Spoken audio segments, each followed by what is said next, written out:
allows that. For example, there's a company which says we don't care about backlogs. We are okay with people having backlogs, so you can attend that. The second and the most important point is 80% attendance policy in pre-placement training. So I don't know how strictly it is being enforced at the moment because we got this policy right now, and most of us were not aware that we have such a kind of we were not aware. We were said vocally, but then it doesn't mean we didn't have it in written that we are supposed to attend the pre-placement training. And most of us did give letters saying that we are unable to come to college and we are okay with not attending the placement training, provided that we prepare by ourselves later. So this is a very tricky requirement.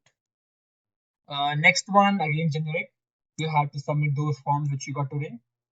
And yeah, one more important point over here is they mentioned that you have to complete these three things, that is summer immersion or industry exposure after first year. I'm not aware. I think basically an industrial field trip, something like that. After year two is an internship. Most of us don't have summer internship, so that's sorted. Capstone project or major project after year three. So that is basically our major project in SEM 8, which means we should complete all these three things before we seek final placement opportunities, which basically means that we are not eligible for placement now. But then I believe has been some kind of adjustment made for us that even though we are in sixth semester or seventh semester, we can still apply for placements. There's an exceptional approval case where you can directly go and talk to the dean and then the school chairperson. Along with that, you'll have to talk with the car committee, which will take up your case and decide whether you can or you what do you say that you can be given a particular what do you say leeway in some kind, or you don't have to follow these particular criteria. They might exempt you from that. Next one is compliance. Well, these are generic compliances, not decided by RVU, decided by the companies. One more thing is there should not be an active case. So if you don't have any active case pending with the student disciplinary committee, you are good to go. Now, the pre-placement training framework, we have already done this pre-placement training, I think, in our fourth SEM break. They mentioned 80% is mandatory. I was not aware of that. And along with that, if you have received a signature from the dean, in case you have the particular letter with you, you are safe, I believe. So it shouldn't be a concern. Otherwise, this particular point has to be dealt with later on. Next is again the same training attendance requirement. So, yeah, same point, related to the same fact. Fourth one, internship records. We already have done this with our summer internships, nothing to worry about. Student conduct, generic thing. Section 4. This is an important thing. So now, what does basic offer rule mean? Suppose company A suppose you went for a placement drive. Company A accepted your particular candidature, basically saying that, yeah, we are okay with you joining our company. You are considered to have a 1x offer, which basically means regardless you accept or reject the offer, you're done with your quota for 1x. Now, the moment, okay, there's another restriction over here which says if you accept an offer and if the official offer letter says that you cannot participate in other placement officer of processes, you cannot, yeah, you're ineligible. Makes sense, fair enough. Along with that, if you accept the offer, you also won't be allowed it with the 4.3 exception offer projection rule. So yeah, now once you accept an offer, there is a particular 4.3 progression rule which says that once the rule is activated, either by the dean or if 40% of the eligible people of the school have been placed, that is, our batch is around 560 people. 40% of 560 is around 225, 224 people are being placed. This rule is activated, which states that if another company comes with an offer of at least 1.5x, which basically states that suppose your initial offer was of 6 lakhs or let us say 8 lakhs, 8 lakhs and 1.5x of 8 lakhs is 12 lakhs. So any company which states in the offer letter that the CTC will be of 12 lakhs, you are eligible to participate in a particular placement drive. Along with that, you need not follow the 40% rule if the dean of the school allows everyone. So then you can immediately start doing that.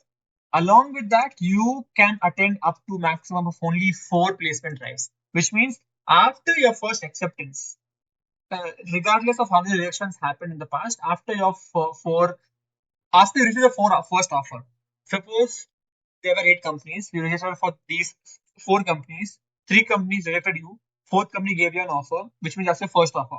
After this first offer, you can maximum attend only up to 4 additional placement drives. Provided that the offer first which you get is less than or equal to 8 lakhs, and the new offer is at least 1.5x of that. Which one more key point over here, dream or offers is something different. We'll discuss about that later. So over here, suppose the best case scenario, your first offer was for 8 lakhs. Then you can sit for a 12 lakh offer. Then you can sit for an 18 lakh offer. Then you can sit for a 27 lakh offer. Then you can sit for a 40.5 lakh offer. So all these come under rule 4.3. For example, you sat for first company, rejected. Second company, accepted. CTC was 8 lakhs, which means once the rule is activated, if any company comes with an offer of 12 lakhs, you're eligible for the particular placement. We have a dual selection scenario. Once, if a student appears for another company and is selected by both, so immediately you are selected by both the companies, you will not be eligible under 4.3, which basically means suppose you sat for company 1 and company 2. You sat for company 2 because you didn't get any updates from company 1, and then both of them have selected you, which basically means you will not be able to apply under offer progression rule, which means that's the final CTC, and you will only be allowed to or only eligible for dream offers. Very important point. The classification of offers. So the final placement offer is 1x offer. What does that mean? Suppose, let us read everything. The next part is internship with PPO or PBC. So if this is a particular, if you have an internship with PBC or PPO, that again is a 1x offer. This is one important thing. Now, for examples, let us take my case. I currently am doing an internship, and in my scenario, if the company is offering a PPO, which means my offer is directly a 1x offer, and if I reject this particular internship after being selected, I would only be considered at 1.5x CTC level. So the same rule applies in my case. Along with that, suppose you're doing an internship which does not guarantee a pre-placement offer or a PBC, or they take no one after the internship. It basically means they don't count you as 1x offer, which means you can sit for more placements. So a good scenario right now would be you do a 2.5 month, 2 month internship, 3 month internship, where the company states that there is no guarantee of the internship being converted to full time because that is not counted towards 1x offer. The next important thing, anything pertaining to sponsored research fellowships by RVU University, academic assistantship, etc., they are not considered in the 1x or 1.5x offers. One more good thing, off-campus records are also not considered as 1x or 1.5x. However, you can report these to the particular school chairperson or the school placement officer for record keeping. But it's not mandatory. You can choose to or not choose to do that. A dream offer is basically an offer which everyone dreams of. For example, you have Netflix coming with an offer of 45 lakhs, 50 lakhs, etc. So they often say a dream offer is the only offer whose CTC is significantly higher than the prevailing highest offers. Usually that's not the case because RVC might have a 60-70 LP offer, but then still any offer above 30 lakhs or 35 lakhs is considered dream offer. In our scenario, the highest CTC is the dream offer. And there's another benchmark which has not been disclosed yet. So yeah, but then you can just have an example that the dream offer would be, suppose the dream offer. Okay, illustration wise, they have mentioned that the highest CTC is of 30 lakhs per annum. A dream offer benchmark is 30 lakhs. Anything above 35 lakh, anything above 30 lakhs will be dream offer for that particular cycle. So suppose this cycle gets over, the next cycle is gonna the benchmark would be 35 lakhs. So that's how it goes, and everyone is eligible for dream offers. We don't have them on next 1.5x criteria only. This is the placement process. Nothing for us. This doesn't bother us. Pre-placement talks. They highly insist us that we are present in person for these pre-placement talks because a lot of important stuff is presented during the particular talk, and it's important that you know how the company functions, etc. Few more points to worry about. Not required. Selection process again, not required for us. Offer release and acceptance, not required. Well, they do mention uh, section 6 where you what happens when you withdraw from an acceptance. You have to read that later. You have to submit placement documentation, joining formalities. Yes, participation limits. Suppose you were eligible for a lot of placement drives, but then you consistently miss three eligible placement drives in a row without taking approval from a particular, without taking approval from the car or school chairperson. You if for the particular placement cycle. So a placement cycle is the one entire year. Currently, the placement cycle going on is for the 2022 batch. Our placement cycle usually begins next year, I think around Jan maybe. It goes from January to December. Let us. I don't know how the cycle works in RVU, but then a safe bet. Jan to December is the cycle.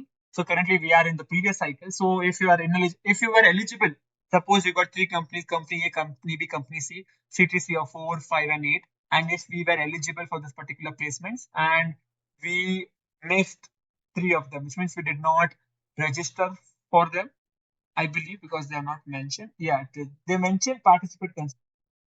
If we miss three in a row, we might not be eligible for the entire placement cycle. I don't know why. Next one is the maximum placement opportunities. That is a maximum of 5 placement opportunities in a cycle.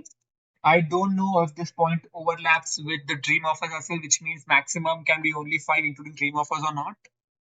Other than that, there's an additional 2 opportunities provided once 40% of the eligible people are placed. Along with that, yeah, they say 5 offers, a lot of questions. The activation of again 1.5x rule is mentioned over here. I think. Again, dream offer clause. I believe the dream offer clause does not come within the limit. Yeah. So these 5 placement opportunities coincide with the 1.5x offer, and the dream offer is exempted from all of those previous mentioned clauses. Yes. Now we have disciplinary referral system. Oh, nothing for us. Well, section 6 should have mentioned about withdrawal from after acceptance. Applicable policy compliance, policy review, clarification. Also, this policy may have been modified, may not be modified. We don't really know. So yeah, the key concern. Okay, now what's the best thing to do? The best thing to do is suppose let us look at few cases.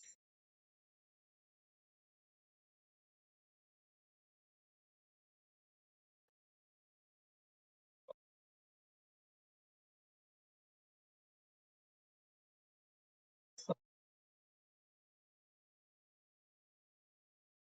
yes, so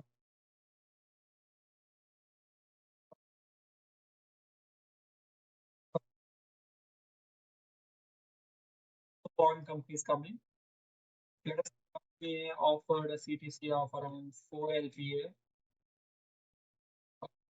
7 LPA.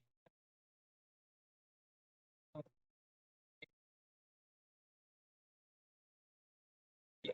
So if we had different companies offering different LPAs, one key over here is that maximum. Suppose you are eligible for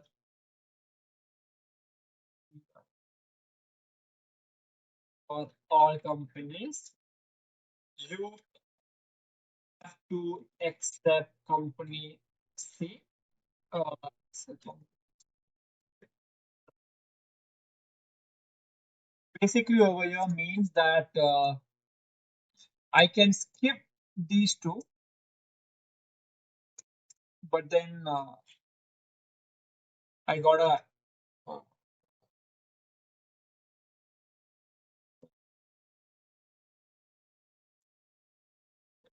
I gotta I have to participate. The condition is I have to participate. I have to participate in the particular company C's placement, right? And if company C accepts my offer, then I am considered 1x, 1x. Now I can only sit for placements where if companies are coming and offering me of CTC about 12 lakhs and 1.5x rule continues.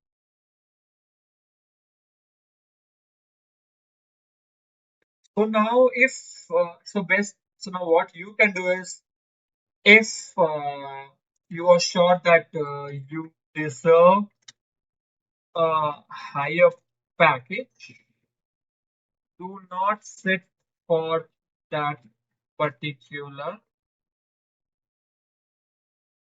placement drive. You can usually skip the first company coming to college offers less than 8 LPA. So what happens if you accept a particular offer which is above 8 LPA? Now, in that case, based on what has been mentioned over here, is that you won't be considered for the 1.5x offer, which means any company above 10 LPA, any company 8 LPA, only dream offers, only offers are eligible, which means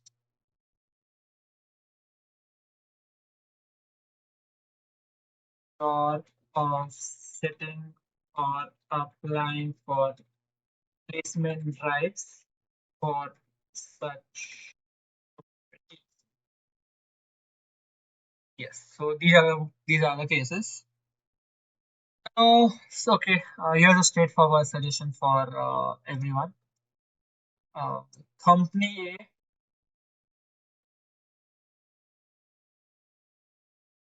company A, 6 to 8 LPA apply.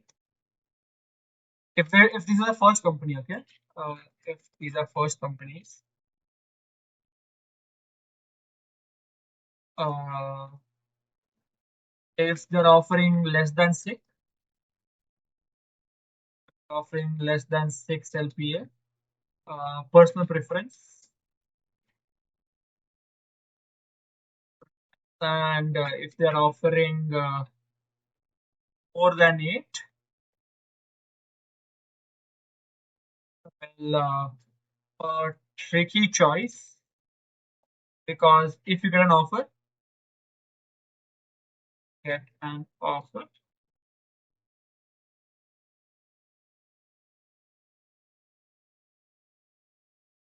offer, you are covered.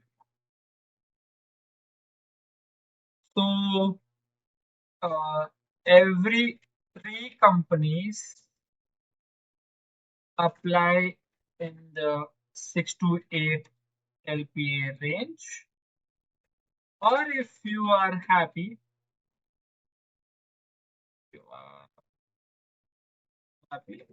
apply for a 15 LPA plus job, and uh, your placements are over. Your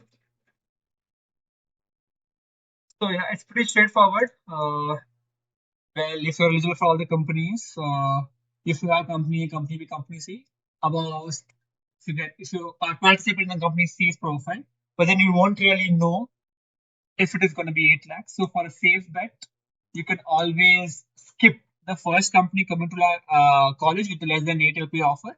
Second company, be wary if it is 6 to 8 LPA, you gotta apply. Gotta apply. It's a good thing to apply. Then you have company here.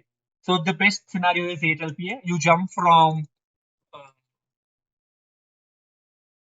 8 8 LPA, you come to 12 LPA, then you come to 8 15 LPA. Then it's gonna be 7 LPA. Then it's gonna be 40.5 LPA. This is the best case scenario if you're using the 1.5x Pro.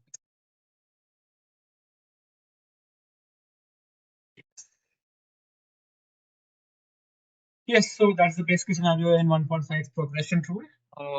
Yeah, and dream offers are always the best. Dream offers are the best. So yeah, that's it. That's the plan. Few questions remain, but then the thing is, it depends on universities' rights. Pretty long video. Thank you guys.